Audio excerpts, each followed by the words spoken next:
बिस्मिल्लाहिर्रहमानिर्रहीम। दोस्तों, आज की ये वीडियो बड़ी ही खास है क्योंकि आज की इस वीडियो में हम आपको बताने वाले हैं कि अल्लाह के प्यारे रसूल और हमारे प्यारे आका मदीने वाले मुस्तफ़ा हजरत सैयदना मोहम्मद सल्लल्लाहु तआला अलैहि वसल्लम पर वही किस तरह आती थी।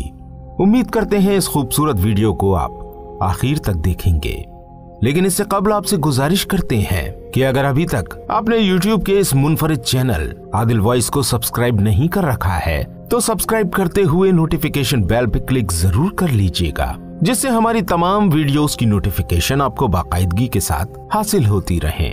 हजरत आयशा रजी अल्लाह तआला अन्हा रिवायत करती हैं कि हारिस बिन हिशाम रजी अल्लाह तआला अन्हु ने हुजूर अकरम सल्लल्लाहु तआला अलैहि वसल्लम से पूछा, या रसूलुल्लाह सल्लल्लाहु अलैहि वसल्लम, आप पर वही कैसे आती है? तो रसूलुल्लाह सल्लल्लाहु अलैहि वसल्लम ने इरशाद फरमाया, कभी तो वही आने की हालत घंटी की टन की तरह होती है और ये हालत मुझ पर बहुत भारी गुजरती है। फिर जब फरिश्ते का पैगाम मुझे याद हो जाता है तो ये बंद हो जाती है और कभी फरिश्ता इंसानी शक्ल में मेरे पास आकर मुझसे बात करता है और जो कुछ वो कहता है मैं उसे महफूज यानी याद कर लेता हूँ। आयशा रजी अल्लाह तआला अन्हा का बयान है कि मैंने सख्त सर्दी के दिनों में रसूलुल्लाह सल्लल्लाहु तआला अलैहि वसल्लम को देखा कि जब वही आती तो उसके बंद होने पर आपकी पेशानी यानी माथे से पसीना फूट पड़ता था।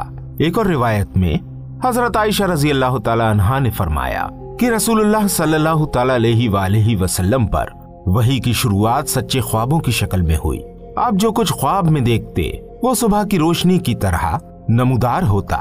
फिर आपको तन्हाई पसंद हो गई, चुनाचे आप गारे हिरा में तन्हाई इख्तियार फरमाते और कई रात घर तशरीफ लाए बगैर इबादत में लगे रहते। आप खाने पीने का सामान घर से ले जाकर वहाँ कुछ रोज गुजारते, फिर खदीजा रजी अल्लाह तआला अन्हा के पास वापस आते, फिर तकरीबन इतने ही दिनों के लिए फिर कुछ खाने पीने का सामान ले जाते। एक रोज जबकि आप गारे हिरा में थे, इतने में आपके पास हक आ गया और एक फरिश्ते ने आकर आपसे कहा, पढ़ो। आपने फरमाया, मैं पढ़ा हुआ नहीं हूँ। इस पर फरिश्ते ने मुझे पकड़कर खूब दबाया, यहाँ तक कि मेरी ताकत बर्दाश्त जवाब देने लगी। फिर उसने मुझे छोड़ दिया और कहा, पढ़ो। फिर मैंने कहा, मैं तो पढ़ा हुआ नहीं हूँ। उसने दोबारा मुझे पकड़कर दबोचा, यहाँ तक कि मेरी ताकत बर्दाश्त से बाहर हो गई। फिर छोड़कर कहा, पढ़ो। मैंने फिर कहा कि मैं पढ़ा हुआ नहीं हूँ। उसने तीसरी बार मुझे पकड़कर दबाया, फिर छोड़कर कहा, पढ़ो अपने रब के नाम से जिसने पैदा किया, जिसने इंसान को खून के लोथड़े से पैदा किया और तुम्हारा रब तो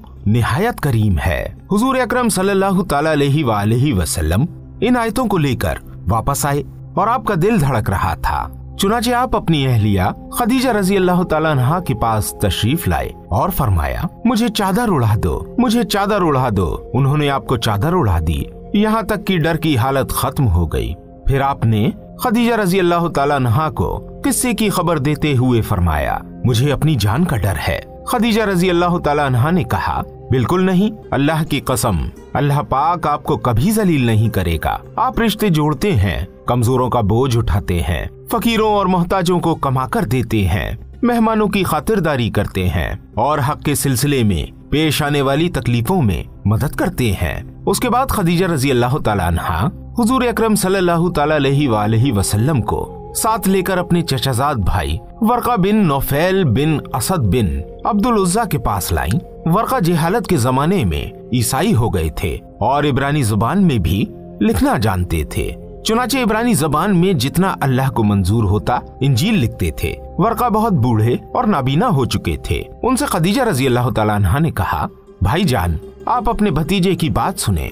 वर्का ने पूछा, भतीजे क्या देखते हो? रसूलुल्लाह सल्लल्लाहु तआला अलैहि वसल्लम ने जो कुछ देखा था वो बयान कर दिया। इस पर वर्का ने आपसे कहा, ये तो वही नामूस, वही लाने वाला फरिश्ता है जिसे अल्लाह ने मूसा अलैहिस्सलाम पर नाजिल फरमाया था। काश मैं आपके नबी होने के जमाने में ताकतवर होता, काश मैं उस वक्त तक जिंदा रहूं जब आपकी कौम आपको निकाल देगी। हुजूर अकरम सल्लल्लाहु तआला अलैहि वसल्लम ने फरमाया, अच्छा तो क्या वो लोग मुझे निकाल देंगे? वर्का ने कहा, हाँ, जब भी कोई आदमी इस तरह का पैगाम लाया जैसे आप लाए हैं तो उससे जरूर दुश्मनी की गई और अगर मुझे आपका जमाना नसीब हुआ तो मैं तुम्हारी भरपूर मदद करूंगा। उसके बाद वर्का जल्दी ही इंतकाल कर गए और वही रुक गई। नाज़रीन इकराम, वही रुक जाने के जमाने में सिर्फ कुरान की नाजिल होने में देरी हुई थी। हजरत जिब्राइल अलैहिस्सलाम का आना जाना खत्म नहीं हुआ था। हजरत जाबिर बिन अब्दुल्लाह अंसारी रजी अल्लाह तआला अन्हु से रिवायत है कि उन्होंने रसूलुल्लाह सल्लल्लाहु तआला अलैहि वसल्लम की जुबानी वही के रुक जाने का किस्सा सुना। आप सल्लल्लाहु तआला अलैहि वसल्लम ने बयान फरमाया, एक रोज मैं रास्ते से गुजर रहा था कि अचानक मुझे आसमान से एक आवाज सुनाई दी।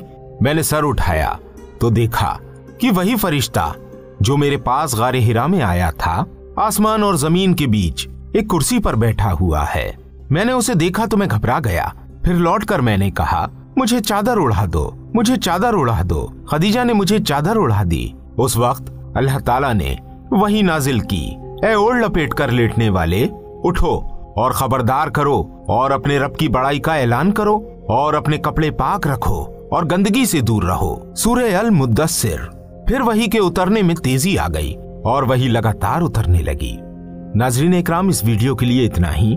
उम्मीद करते हैं वीडियो आपको बहुत पसंद आई होगी। वीडियो पसंद आने की सूरत में इस वीडियो को ज्यादा से ज्यादा शेयर करके हमें सपोर्ट जरूर कीजिएगा। मिलते हैं आपसे फिर किसी प्यारी सी वीडियो के साथ। तब तक अपनी दुआओं में हमें जरूर याद रखिएगा। अस्सलामु अलैकुम व रहमतुल्लाहि व बरकातुहू।